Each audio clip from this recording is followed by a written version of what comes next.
After 7 years, the Rocket finally made another 147, and then he made 2 of them, within 3 hours. Just like that, 180,000 pounds landed in his pocket.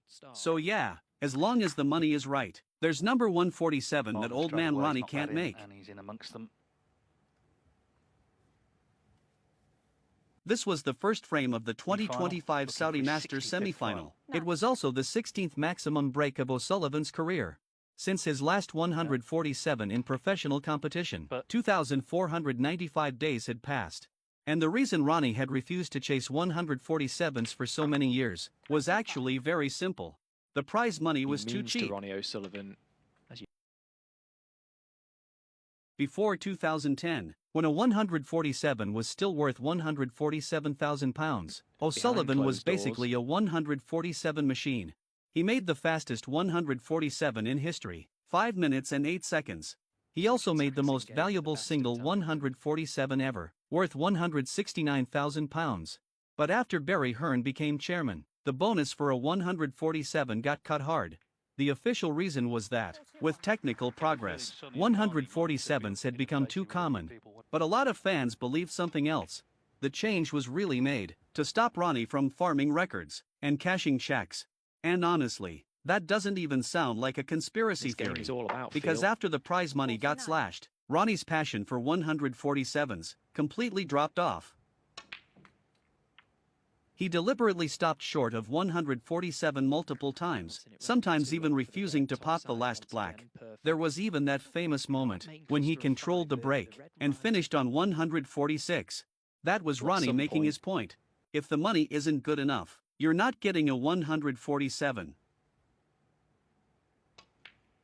That's exactly why, even though Ronnie had already made several red-black combinations in a row here, the TV director still didn't dare put up the 147 graphic too early, because nobody knew if Ronnie was about to pull another 146 stunt. But they're not tight. 73. So that would suggest that. At one point, people thought we might never see Ronnie go for 147 again, but then the Saudi money showed up and changed everything.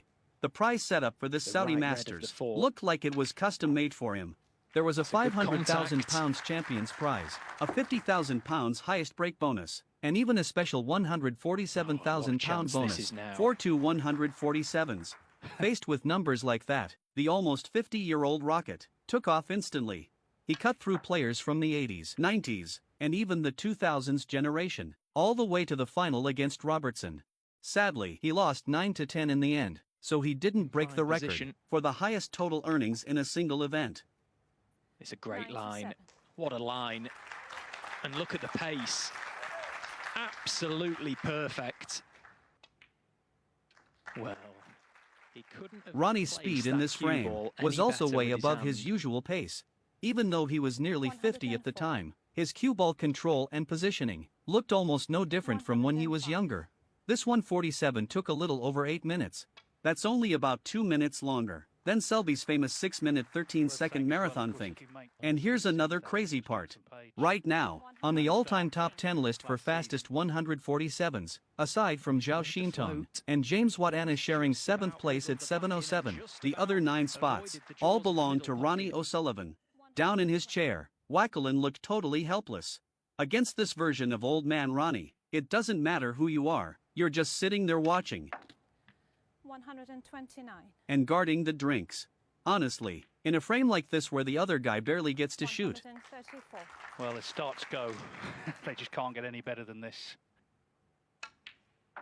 I could do the same thing. Once the pink dropped, Ronnie's 16th 147 was basically guaranteed.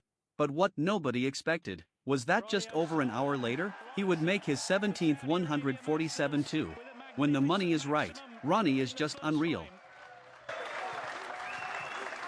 And look at the reaction. There'll be people here, that might be the first frame of snooker they've ever seen. And they've seen something very special. Ronnie O'Sullivan, 147.